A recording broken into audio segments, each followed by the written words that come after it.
यहाँ जयपुर में कैबिनेट की बैठक हुई है, भजनलाल सरकार की कैबिनेट बैठक, और उसके बाद प्रेस ब्रीफिंग हुई जिसमें कैबिनेट के फैसलों को लेकर जानकारी दी गई। कई महत्वपूर्ण फैसले इस बैठक में लिए गए हैं और इस बैठक में जो महत्वपूर्ण फैसले लिए गए हैं उनकी जानकारी को लेकर जयपुर से हमारे वरिष्ठ सहयोगी दशरथ सिंह इस वक्त हमारे साथ सीधा जुड़ चुके हैं। दशरथ, कैबिनेट की बैठक हुई है, 2-3 फैसले, एक तो कोचिंग सेंटर को लेकर भी सामने आया है, ग्रेच्युटी को लेकर सामने आया है, और कौन कौन से बड़े फैसले आज इस कैबिनेट की बैठक में लिए गए हैं?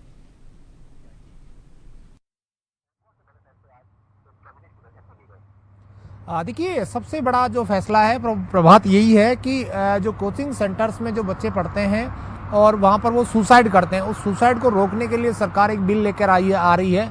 उस बिल की अगर बात करें तो उस बिल को लेकर कुछ अमेंडमेंट उसमें किए गए हैं। उस बिल के अंदर खास तौर पे कई प्रस्ताव तैयार किए गए और खास तौर पे सबसे बड़ी बात यह है कि 50 सीट से ज़्यादा का जो कोचिंग सेंटर है वहाँ पर अनिवार्य होगा किसी भी कोचिंग सेंटर्स के लिए कि वो रजिस्ट्रेशन कराए, और रजिस्ट्रेशन के बाद सरकार की तरफ से जो बिल लाया जा रहा है उसका नाम दिया गया है the Rajasthan coaching centre control and regulation bill 2025।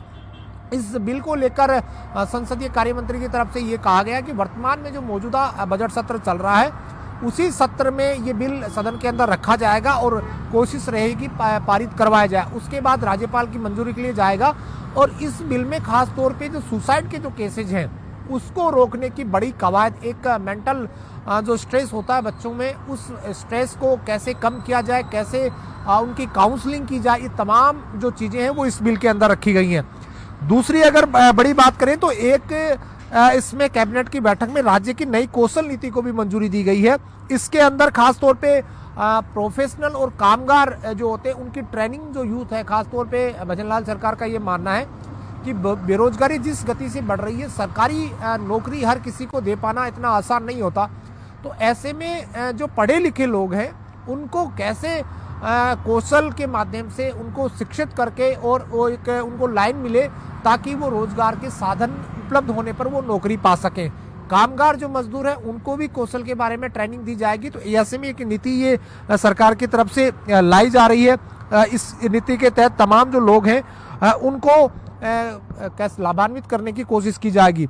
और संभाग मुख्यालय पर मॉडल कैरियर सेंटर बनाए जाएंगे, इसको भी इस के अंदर मंजूरी दी गई है। इसके अलावा दिव्यांग को समान अवसर प्राप्त हो और जो सरकारी ऑफिसेज है उनके अंदर जो आप देखते हैं कई जगह रैंप नहीं होता, उनको दिक्कत फेस आती है, उसको दूर करने के लिए भी प्रावधान किए गए हैं। और दिव्यांगों के खास तौर पे एक तबादले होते हैं, उसको लेकर भी डिस्कस किया गया कि तबादले जो होते हैं वो रोटेशन के आधार पर नहीं होने चाहिए। अमूमन ये देखा जाता है कि 1-1.5 साल 2 साल बाद में सरकारें आती हैं और तबादले किए जाते हैं, जिससे दिव्यांग जो होते हैं उनको खासी दिक्कत होती है। तो उस दिक्कत से उनको निजात दिलाने की कोशिश जो है वो सरकार की है और इसी के तहत ये जो प्रस्ताव है ये भी इसमें पारित किया गया है। एक केंद्र के समान जो सरकारी कार्मिक है उनको ग्रेजुएटी का जो लाभ है वो 1 जनवरी 2024 से मिलेगा। इस प्रस्ताव को भी इस बैठक के अंदर मंजूरी दी गई है। तो खास तौर पे सरकार ये चाहती है कि हर वर्ग का जो तबका है उसको कुछ न कुछ मिले।